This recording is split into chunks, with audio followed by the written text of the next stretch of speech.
Bonjour et bienvenue dans cette nouvelle vidéo. Aujourd'hui, on va voir comment tester son magnétisme avec un fruit. Est-ce que c'est vrai? Est-ce que c'est faux? Comment ça fonctionne? Alors en fait, on pourrait dire que c'est à la fois vrai et faux ce test, mais ça va dépendre vraiment de comment on le fait. Ce qui se passe quand on va magnétiser un fruit, ça peut même être un morceau de viande rouge, eh bien en fait, on va éviter tout ce qui va toucher à la putréfaction. On va empêcher ce processus-là. Ce qui fait qu'à la fin, si c'est un morceau de viande, il va se retrouver un peu comme un morceau de bois, et pareil pour un fruit, finalement, ce qui fait que le fruit va complètement éviter de pourrir. Comment ça fonctionne? Le but, c'est toujours d'avoir un morceau témoin auquel on ne va pas toucher, et un morceau sur lequel on va agir. En fait, ce qui se passe, pourquoi je vous fais cette vidéo? Parce que je suis tombé sur une vidéo justement il y a quelques jours, où quelqu'un expliquait que on prenait le fruit et on le tient dans ses mains comme ça, 5, 10, 15 minutes par jour, pendant une semaine, et on voit au bout de la semaine ce qui se passe, et la personne disait, bah voilà, si le fruit finit par être tout dur, c'est que vous avez du magnétisme, sinon c'est que vous n'avez pas de magnétisme.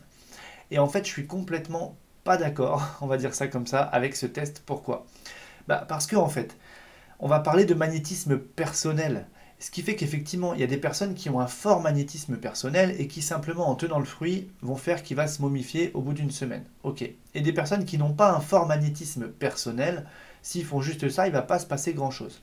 Mais en fait, ça ne révèle en rien votre capacité à pouvoir exercer des soins énergétiques sur quelqu'un. Pourquoi? Parce qu'on ne donne jamais son magnétisme. On ne fait que canaliser une énergie que l'on redonne.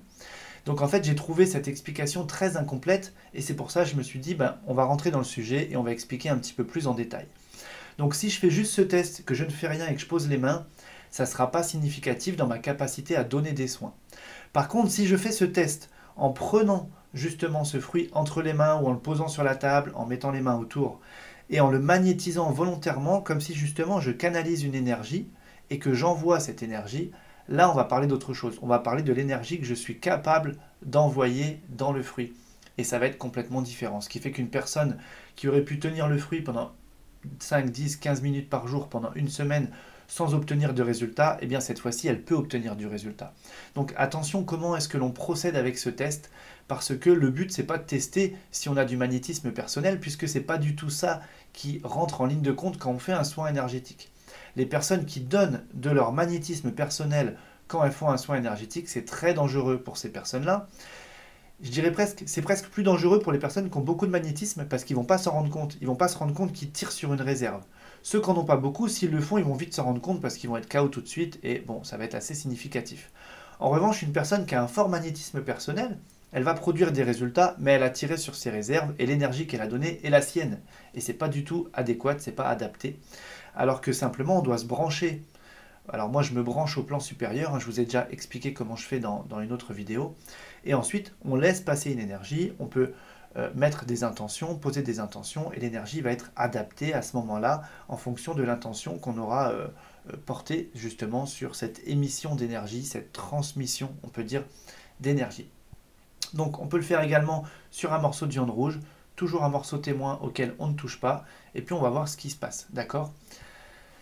L'idée, en tout cas, c'est de ne pas remettre ce morceau de viande, si vous le faites comme ça, de ne pas le remettre au frigo, d'accord? Parce que sinon, ça va agir sur sa conservation. Et le but, c'est de voir que à l'air libre, eh bien, qu'est-ce qui se passe vraiment? Voilà, donc c'était vraiment pour refaire le point sur cet exercice. On ne teste pas sans rien faire, mais on canalise bien une énergie que l'on envoie, que l'on transmet. Et là, vous allez avoir un test qui va être plutôt probant. Sincèrement, je ne l'ai jamais fait personnellement ce test, puisque dans mes débuts, je suis tout de suite passé de quelques exercices autodidactes à tout de suite des expériences qui m'ont donné du résultat. Et en fait, moi, j'ai testé mes capacités directement comme ça. Je ne me suis même pas posé la question à me dire est-ce que je peux, est-ce que je ne peux pas, est-ce que je suis capable, est-ce que je ne suis pas capable. Moi, j'ai envie de vous dire, tout le monde est capable de pratiquer et de mettre en place un soin énergétique à condition d'avoir les bonnes infos, la bonne pratique, les bonnes techniques et de faire ça toujours en sécurité comme je l'ai déjà expliqué.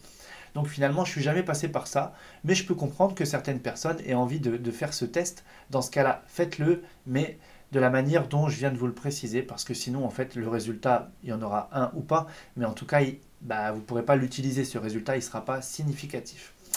Voilà, donc vous pouvez partager cette vidéo à des personnes qui pourraient être intéressées par ce sujet. J'espère que cette vidéo vous a plu. Si c'est le cas, comme d'habitude, un petit pouce en l'air. Et puis moi, je vous dis déjà à très vite.